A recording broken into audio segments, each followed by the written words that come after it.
Bonjour à tous, bienvenue pour cette cinquième capsule vidéo consacrée à la matière.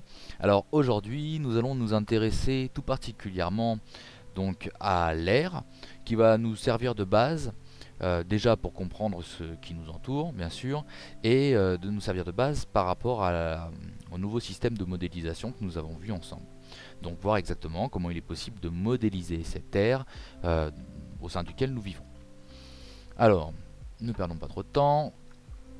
On va commencer donc déjà par rappeler une chose qui est essentielle, de bien, en tous les cas, essayer de la comprendre, parce que du fait que l'œil n'arrive pas à percevoir très clairement cet air, d'accord, qui nous semble invisible, on en oublie que l'air c'est de la matière, d'accord. Il faut bien réussir à le comprendre. L'air est composé de matière.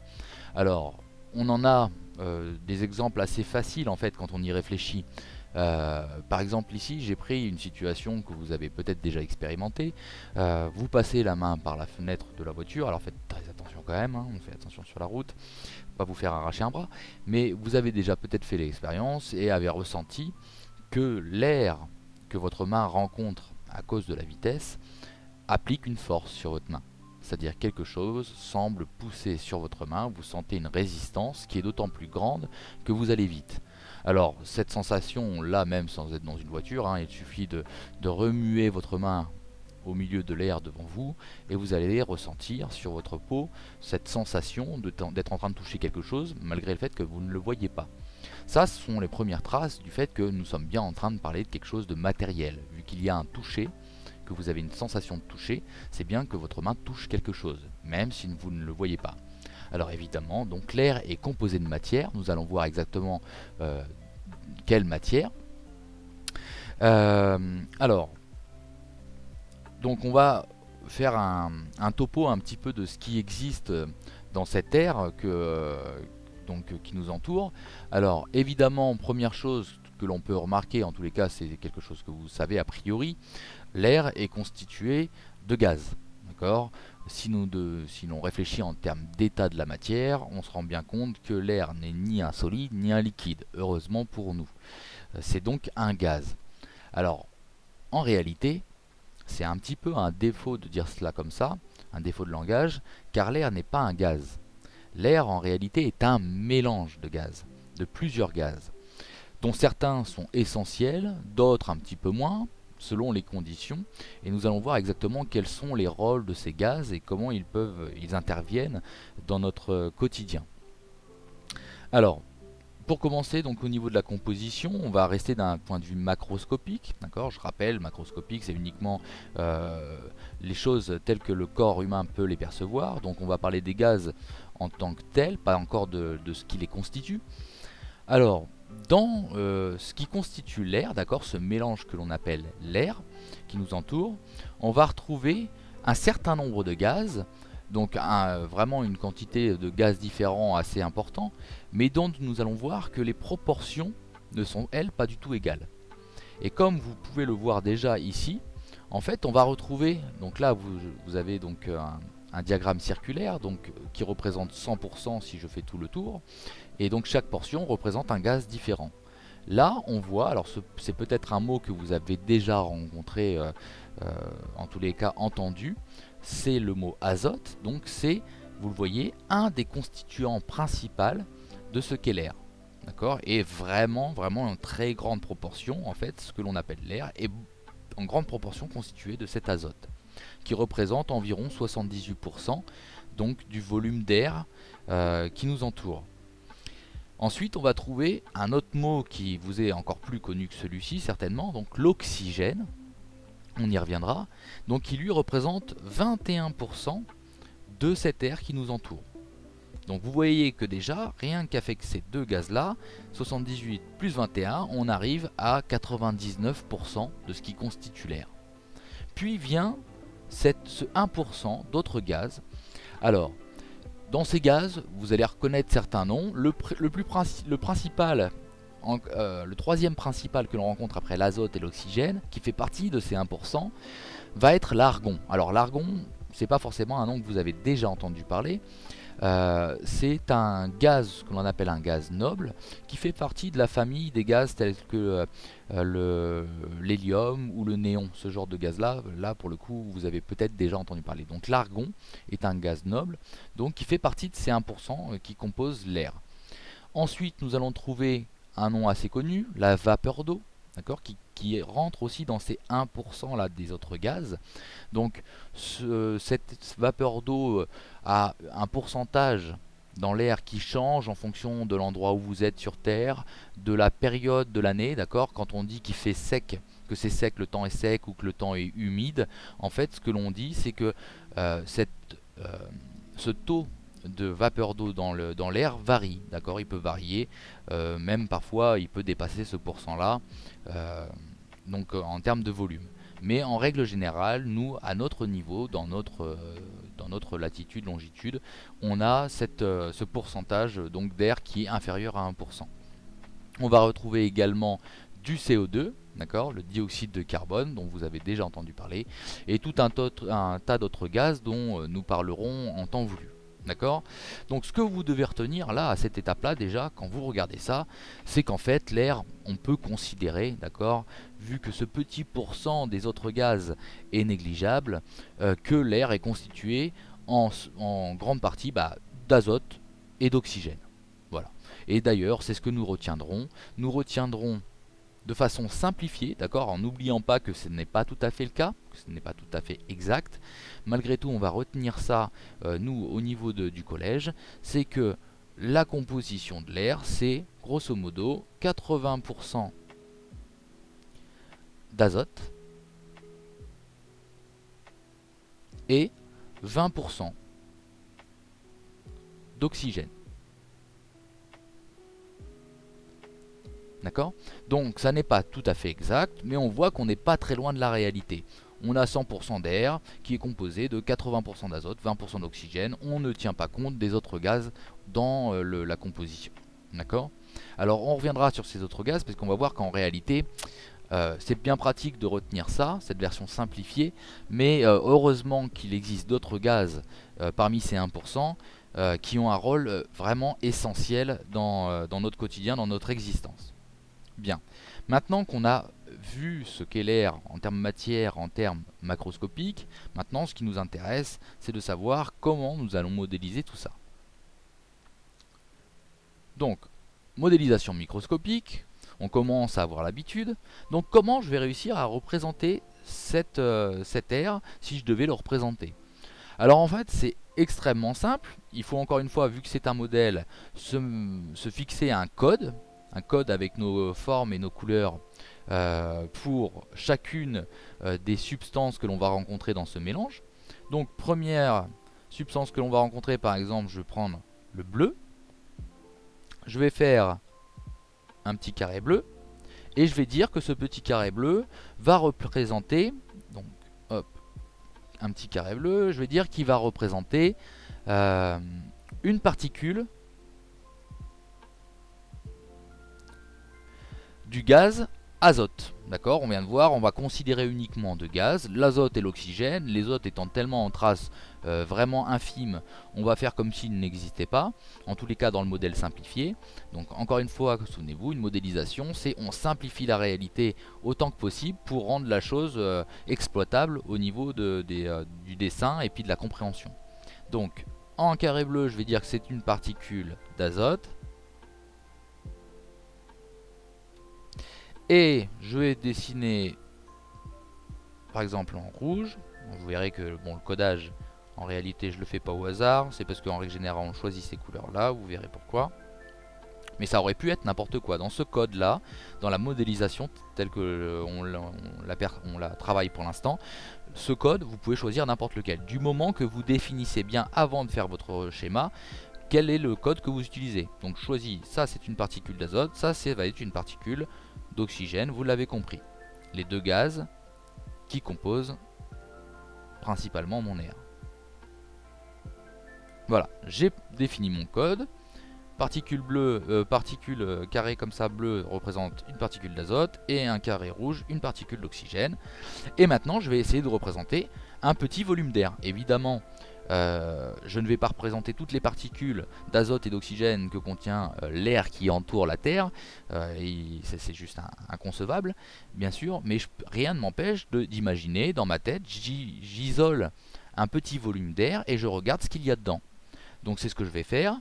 Je vais représenter, par exemple, ceci, ça peut être une petite boîte, d'accord, hermétique, dans laquelle je vais essayer de représenter l'air. Alors pour le modéliser, il va falloir que je fasse très attention. Parce que si je veux que ce soit de l'air, alors maintenant, nous avons vu qu'il fallait, pour que ce soit de l'air, que ce soit composé de ces gaz-là, de cette quantité de chaque gaz. D'accord ? Donc ce gaz-là est composé de particules d'azote, ce gaz-là est composé de particules d'oxygène, avec ces proportions-là. Donc nous allons voir comment ça va pouvoir se modéliser. 80%, regardez bien, pour ceux qui ne sont pas tout à fait à l'aise avec ces fractions, 80%. 80%, ça n'est rien d'autre, lorsque j'écris ça, c'est exactement la même chose que si j'écrivais 80 divisé par 100. C'est absolument identique. Mathématiquement, 80% signifie cette relation-là, 80 divisé par 100. Maintenant, vous vous souvenez vos cours de mathématiques, vous savez que ceci, en fait, je peux le simplifier. Vu que je peux simplifier par une dizaine ici, je peux rayer ici un 0, ici un 0, et il va me rester 8 sur 10. Et si je réfléchis encore un petit peu, ça je peux le simplifier encore. Je peux diviser en haut et en bas par 2, ce qui me donne 4 sur 5. Maintenant, le tout est de savoir que signifie ce 4 sur 5. On est parti de 80%, je voyais à peu près ce que ça représentait, j'avais un cercle qui me dessinait ces 80%, c'était quasiment plus de 3 quarts du cercle. Mais 4 sur 5, en fait, c'est toujours la même chose. Ça veut simplement dire, si je dessine 5 particules qui composent mon air, alors 4 particules sur 5 vont être de l'azote. D'accord ? Je rappelle, 80%, c'était l'azote. Donc, 80%, c'est rien d'autre que dire 4 particules sur 5 qui composent l'air et de l'azote. D'accord ? Si j'ai 5 particules, il y en a 4 qui sont de l'azote. Et alors, ça tombe bien, parce que si je refais le même raisonnement avec les 20% d'oxygène, donc pareil, je refais ma petite équivalence, 20%, c'est rien d'autre que de dire 20 divisé par 100, et donc encore une fois, ce 0 là, je peux les éliminer, il me reste 2 sur 10, et je peux encore simplifier par 2 en haut et en bas, ce qui me fait 1, d'accord, 2 divisé par 2, 10 divisé par 2, ça me fait 5. Et je retombe bien sur mes pieds parce que je vois que pour représenter l'oxygène, pour que ce soit de l'air, c'est-à-dire vraiment l'air tel qu'il nous entoure, il faut que, si je prends 5 particules au hasard dans l'air, il faut qu'il y en ait une sur les 5 qui soit de l'oxygène pour respecter les proportions. Eh bien, j'ai plus qu'à dessiner, d'accord ? 4 particules sur 5 sont de l'azote, une particule sur 5 est de l'oxygène. Donc, j'ai plus qu'à représenter ça en respectant. Bien sûr, on n'est pas en train de parler d'un solide, on n'est pas en train de parler d'un liquide. Si j'ai isolé un petit volume comme ça, alors il faut que je représente mes particules telles qu'ils sont sous l'état de gaz. On sait qu'un gaz, ça occupe tout l'espace et il n'y a pas de lien entre les particules. Donc il faut bien que je fasse en sorte qu'on comprenne que je suis en train de dessiner un gaz. Donc par exemple, je vais mettre une particule d'azote ici, je vais en mettre une ici. Alors elles sont tournées dans n'importe quel sens, hein, elles ne sont pas organisées, orientées. Alors j'en ai une quatrième à dessiner, je vais en faire par exemple une ici. Donc j'ai mes 4 particules d'azote sur les 5, donc il m'en faut une cinquième qui sera cette fois une particule sur 5 doit être de l'oxygène. Et voilà comment on modélise de l'air. J'ai bien un gaz, mes particules sont réparties dans tout le volume. J'ai bien 4 particules sur 5 qui sont de l'azote, une particule sur 5 qui est de l'oxygène, ce sont les bonnes proportions de l'air. À partir de là, je viens de finir de modéliser l'air. C'est aussi simple que ça. Alors là, évidemment, j'ai représenté 5 molécules, c'est le plus simple que je puisse faire. En dessous, je serais incapable de représenter les proportions correctes. Donc 5, c'est vraiment le minimum. Mais j'aurais très bien pu dire, mais oui, mais si j'emprisonne par exemple 10 molécules.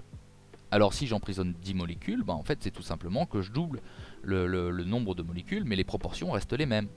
Donc je double le nombre de particules d'azote.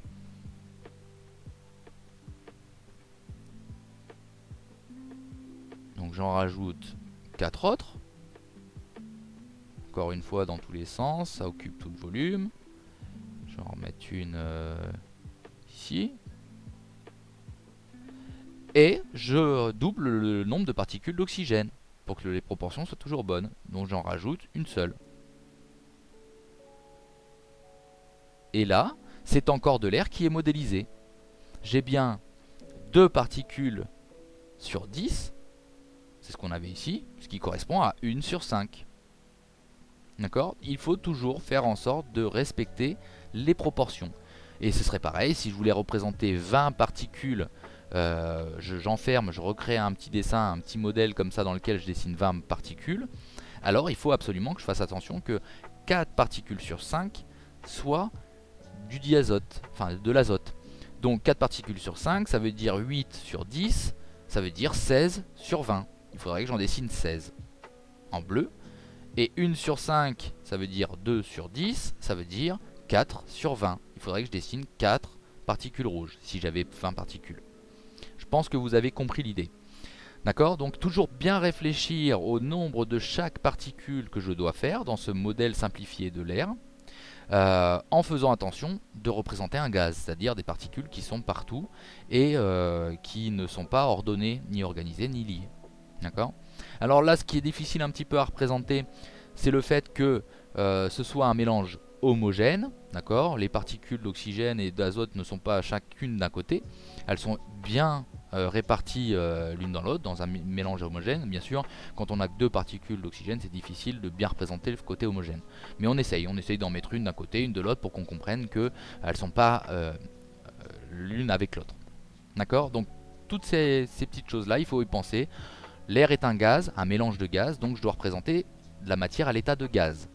Ensuite, j'ai des proportions bien précises, c'est composé d'azote et d'oxygène 80% et 20%, qui correspond en fait, vous pouvez retenir directement ça, c'est plus simplifié, 4 particules sur 5 seront de l'azote, une particule sur 5 sera de l'oxygène, et puis après j'adapte en fonction du nombre de particules que je veux dessiner. Et je dessine tout ça avec un codage que j'ai établi au départ. Voilà, j'ai créé le modèle de l'air. Et ça, vous montrez ça à un scientifique à l'autre bout de la planète, il comprend parfaitement que vous êtes en train de lui représenter de l'air. Sans aucun problème. Parce que ce codage-là, voilà, c'est quelque chose qui est compréhensible par n'importe quel scientifique qui a compris ce qu'est la modélisation. Bien. Ça, c'est pour la partie modélisation. C'est vraiment l'essence de ce qu'il faut retenir aujourd'hui. Maintenant, on ne peut pas parler d'air sans aller un peu plus loin et aborder quelques notions concernant la respiration. Évidemment, l'air, c'est aussi quelque chose qui nous est essentiel, car il permet la respiration. Alors évidemment, s'il n'y a pas d'air, on étouffe. Ça, vous avez une notion assez instinctive de cela. Rien que quand vous allez dans une piscine, vous baignez, vous comprenez bien qu'il faut arrêter d'essayer de respirer sous l'eau, car il n'y a pas d'air et l'eau ne se respire pas. Donc il y a quelque chose dans l'air qui nous est vital. Pardon. L'important est d'essayer de comprendre, est-ce que tout ce que contient l'air est, oui ou non, vital? D'accord? Est-ce que on a nécessairement besoin de l'azote que l'on respire, qui est dans l'air? Est-ce qu'on a nécessairement besoin de l'oxygène? Alors, bon, on va pas faire trop de mystère, vous avez très certainement déjà une idée. En réalité, le gaz qui nous est vital, d'accord, celui que nous respirons et qui nous permet à notre organisme de fonctionner, c'est l'oxygène. Donc l'oxygène,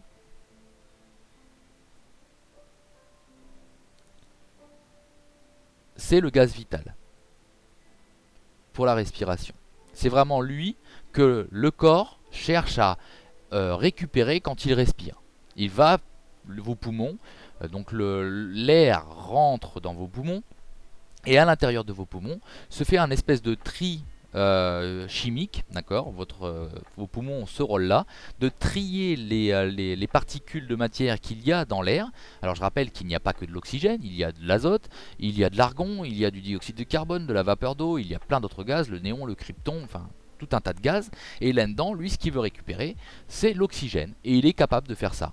Les poumons sont un organe qui sont capables de trier les particules qui composent l'air, les différents gaz, et va récupérer uniquement celui-ci qui l'intéresse, l'oxygène.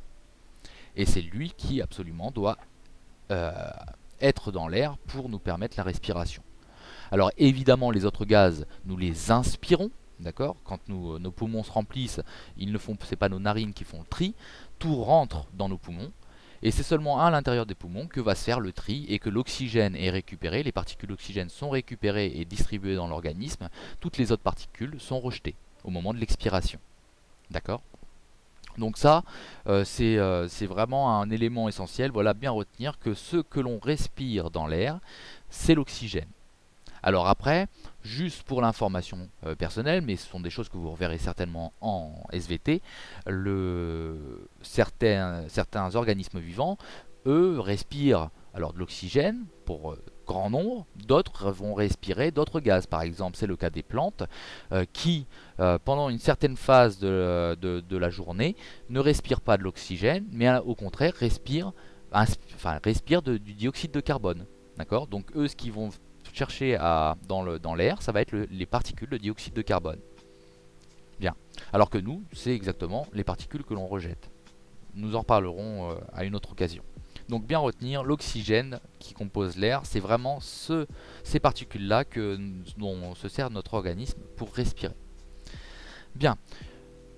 Maintenant, il faut aussi un petit peu aborder deux, trois thèmes qui concernent l'air. En fait, ça a un lien avec l'atmosphère. D'accord, vous l'avez bien compris, l'air qui nous entoure compose ce que l'on appelle de façon plus générale l'atmosphère. Alors l'atmosphère, c'est cette petite couche de gaz qui entoure notre planète. Alors là, on peut avoir l'impression que c'est assez grand, mais il faut se faire une idée de ce que cela représente en réalité dans la taille réelle. Si la Terre avait la taille d'une pomme, par exemple, eh bien l'atmosphère aurait l'épaisseur de la peau de la pomme, d'accord, de la pelure. Donc c'est vous dire à quel point cette petite couche, qui nous paraît énorme, parce qu'on est plongé dedans quand on lève les yeux au ciel, ça nous paraît gigantesque, en fait, comparé à la taille de la Terre, ça représente vraiment une toute petite couche. Voilà, c'est à peine plus gros que la pelure, enfin la peau d'une pomme comparée aux fruits. D'accord, donc c'est vraiment infiniment petit à l'échelle de la Terre. Malgré cela, ça reste quelque chose d'essentiel, vraiment essentiel, et vous allez comprendre pourquoi. Alors déjà, ça nous permet de respirer, ça nous venons de le voir, l'air, ça fait partie de ce qui compose l'atmosphère, ça contient l'air que nous respirons, enfin en tous les cas l'oxygène dont les organismes vivants tels que le nôtre ont besoin de puiser. Alors évidemment, l'air, il n'y en a pas la même quantité que vous soyez à la surface de la Terre ou quand vous vous approchez de l'espace. D'accord, vous le voyez ici sur l'image, on voit que c'est de moins en moins dense plus on se rapproche de l'espace, jusqu'à un moment où on devine qu'ici on ne peut plus vraiment parler d'air. D'accord, il n'y a plus du tout la composition et la quantité de particules telle qu'on l'a à la surface. C'est bien pour cela que dès qu'on prend un peu d'altitude, dès qu'on commence à faire de l'alpinisme au niveau des hauts sommets comme le Mont Blanc ou encore à plus forte raison l'Everest, ça devient très difficile de respirer parce qu'il y a de moins en moins d'air, donc de moins en moins d'oxygène que l'on peut respirer. Et puis arrive un moment, quand on fait de l'aviation par exemple, quand vous prenez l'avion, en fait à l'extérieur vous ne pourriez absolument pas respirer. À des altitudes de 10 km, 10 000 mètres, il n'y a plus suffisamment d'air, donc d'oxygène, pour que la respiration humaine puisse se faire. Dans ces cas-là, effectivement, les cabines des avions sont pressurisées, c'est-à-dire qu'on ajoute de l'air volontairement pour permettre la respiration. Et plus on va vers l'altitude, plus l'atmosphère s'amenuise et donc moins il y a d'air. Bien, ça c'est pour la partie respiration. Maintenant, il faut savoir que l'atmosphère, ça a énormément de rôles vitaux. Premier des rôles, simplement du fait que ce soit de la matière. Et là, vous allez comprendre à quel point le fait que ce soit de la matière, c'est visible et heureusement, ça a des effets. Parce que dans le milieu interplanétaire, d'accord, entre les planètes, dans notre système solaire, il y a une quantité assez gigantesque d'astéroïdes qui sont généralement en orbite autour du Soleil, qui ne posent pas de problème, d'autres qui se promènent un petit peu au gré de leur trajectoire et qui peuvent rencontrer la trajectoire de la Terre. Et alors à ce moment-là, bah, ils rentrent sous l'effet de la gravitation dans l'atmosphère et potentiellement pourrait causer d'énormes dégâts, hein. Il faut imaginer que ça, ce sont des missiles qui arrivent à toute vitesse, hein, à plusieurs dizaines de kilomètres par seconde. C'est des vitesses assez prodigieuses et donc ils rentrent dans l'atmosphère à des vitesses comme ça. S'ils touchaient le sol, ce serait une catastrophe. Voilà, une ville ça aurait l'effet d'une bombe de plus ou moins grande dimension, mais en tous les cas, voilà. Et ça se produirait tellement fréquemment que la vie ne pourrait tout simplement pas se développer correctement sur Terre.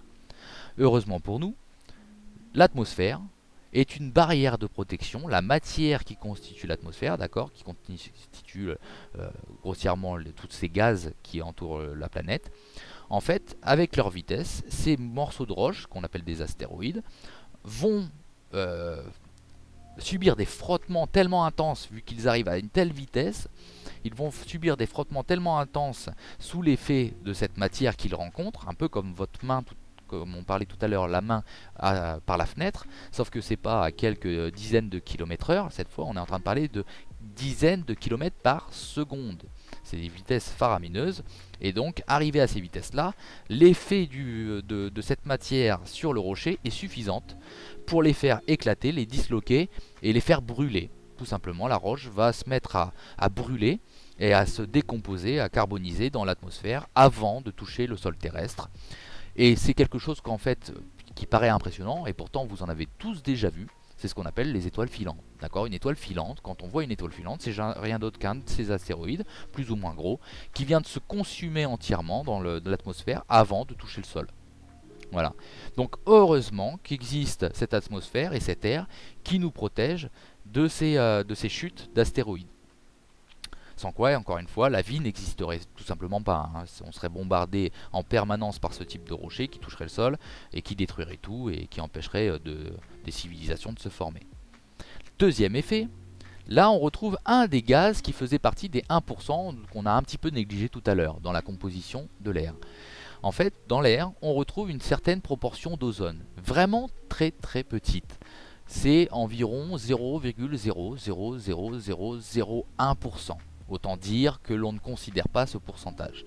Malgré tout, ce gaz existe et il a un rôle essentiel. En fait, il se concentre dans une partie de l'atmosphère bien précise, à un certain niveau. C'est la couche d'ozone. Vous avez peut-être déjà entendu ce terme-là. C'est une certaine couche dans l'atmosphère où il y a un petit peu plus d'ozone que partout ailleurs dans l'atmosphère. Et ça a un rôle essentiel. C'est que cette couche de gaz a un rôle sur certains rayonnements solaires. En particulier les UVC. Alors une partie des UVB, vous avez peut-être entendu parler de ça dans les pubs pour les protections solaires, vous savez les crèmes UVA, UVB vous protègent de ces rayonnements-là. Mais heureusement, il existe une barrière naturelle dans cette couche d'ozone, enfin cette couche d'ozone forme une barrière naturelle dans l'atmosphère contre les UVC qui sont un rayonnement tout simplement mortel du soleil. C'est-à-dire ce rayonnement-là, c'est un petit peu comme si d'un seul coup vous étiez plongé dans un micro-ondes en marche. C'est ni plus ni moins que ça. C'est-à-dire que si cette couche d'ozone disparaissait, on serait très rapidement complètement grillé, cuit sur place, à la surface de la Terre. Donc autant dire, pas de vie possible. D'accord, impossible de mettre un pied à l'extérieur sous les rayonnements solaires sans être complètement cuit, grillé par ces rayonnements-là. Donc la couche d'ozone, essentielle, même si ça représente qu'une portion infime des gaz qui composent l'air, cette portion infime nous protège d'être carbonisés sur place par ces rayonnements solaires qui sont très très très dangereux. Et donc elle renvoie ces rayonnements, elle empêche qu'ils passent. C'est une des propriétés de ce gaz qu'on appelle l'ozone. Donc deuxième chose qui nous est absolument vitale dans cette composition de l'air, de l'atmosphère. Et enfin, le troisième effet de cette atmosphère, de cette air. C'est cet effet que l'on appelle l'effet de serre, alors qui est très souvent connoté négativement, parce qu'on a tendance à penser à l'effet de serre qui est un problème pour le réchauffement climatique, et ce qui est effectivement vrai. Mais il faut absolument comprendre que cet effet de serre, avant tout, est vital. C'est-à-dire que sans cet effet de serre naturel, qui existe depuis la nuit des temps, depuis l'existence de la Terre et de la création de son atmosphère, existe cet effet de serre qui permet à la Terre, qui a permis à la Terre de se réchauffer. Sans cet effet de serre, si cet effet de serre n'existait pas, il ferait sur Terre en moyenne moins 18 degrés Celsius. Autant dire, pas une goutte d'eau liquide, tout serait gelé, et pas d'eau liquide, ça veut dire pas de développement de la vie sur Terre. Donc la vie n'aurait tout simplement même pas eu l'occasion d'émerger. Donc l'effet de serre, c'est quoi? C'est tout simplement certains gaz qui sont présents dans notre atmosphère, dans l'air, dont particulièrement le dioxyde de carbone, le méthane et la vapeur d'eau, qui sont des gaz qui permettent en fait de conserver une partie du rayonnement que nous recevons depuis le Soleil. Le Soleil nous envoie du rayonnement, de l'énergie, qui va avoir tendance à réchauffer la planète, mais la planète est au contact de l'espace, donc va elle-même perdre sa chaleur dans l'espace. C'est un petit peu comme si vous étiez, imaginez si nous n'avions pas cette atmosphère, c'est simplement vous êtes nu sur une banquise, d'accord, et vous recevez la lumière du soleil, bon bah c'est bien, ça vous réchauffe, mais le problème c'est comme vous êtes au contact du froid extérieur, vous perdez tout de suite cette chaleur, et vous avez tendance à vous refroidir, et vous finiriez par mourir. Donc, en fait, ce que vous allez faire, vous, si vous avez la capacité, enfin les moyens à ce moment-là, c'est vous allez vous couvrir. Vous allez mettre des protections qui vont avoir quel rôle? Donc des vêtements, des pulls, des manteaux, des pantalons qui vont avoir quel rôle? Celui de retenir votre chaleur. D'accord? Il va essayer de conserver, ces vêtements sont là pour conserver votre chaleur et éviter que vous la perdiez vers l'extérieur. Eh bien, c'est le rôle de l'effet de serre. Et c'est ce qui fait que d'une planète qui aurait dû être à moins 18 degrés Celsius sans effet de serre, nous sommes arrivés, avec le temps, au fil des millénaires, à une atmosphère qui nous permet de conserver une température de plus 15 degrés en moyenne à la surface de la Terre. Donc en gardant une partie du rayonnement. Donc vous voyez, sans effet de serre, le rayonnement que nous recevons du solaire réchauffe la planète, mais la planète réémet cette chaleur, la perd dans l'espace, et donc l'équilibre se fait à moins 18 degrés. Maintenant, l'effet de serre naturel amène à la création d'une petite couche de gaz particulière, composée entre autres, comme je vous ai dit, de dioxyde de carbone, de méthane, de vapeur d'eau, qui vont avoir tendance à retenir une partie de cette chaleur-là, d'empêcher que la Terre perde vers l'extérieur, vers l'espace, une partie de sa chaleur. Il y en a toujours une petite partie qui passe, comme au travers de nos vêtements, ça ne retient pas toute notre chaleur, mais ça en conserve suffisamment pour qu'il fasse une température qui rende la vie possible. Maintenant, là où ça devient problématique, parce que jusqu'ici on est en train de dire l'effet de serre c'est plutôt bien, c'est vital pour la vie sur Terre, et heureusement qu'il s'est créé avec le temps depuis la naissance de la planète. Sauf que on comprend que nos activités ont tendance à produire énormément de certains gaz, entre autres le dioxyde de carbone qui est un gaz à effet de serre. Et ce qui va se produire, c'est que l'effet naturel va être renforcé de plus en plus par la production industrielle ou automobile de ces gaz.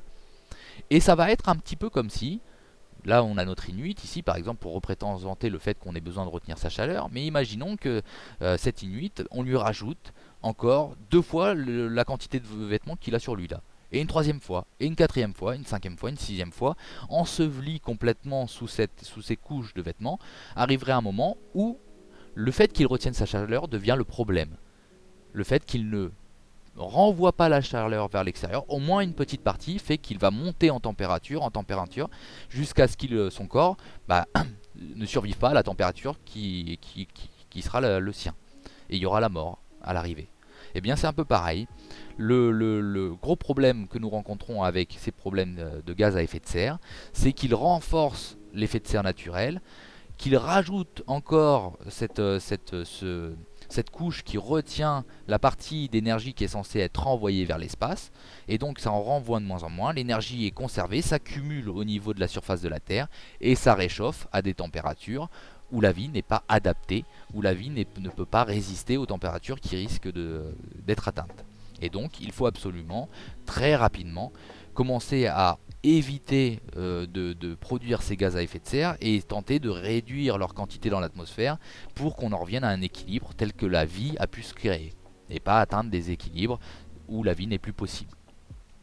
Voilà, donc un topo assez rapide, enfin assez conséquent quand même, mais de tout ce qui concerne donc l'air et l'atmosphère, qui est le terme général dans lequel l'air prend place.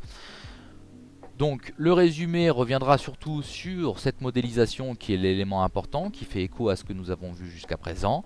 Donc la modélisation simplifiée de l'air, vraiment quelque chose de très simple à retenir.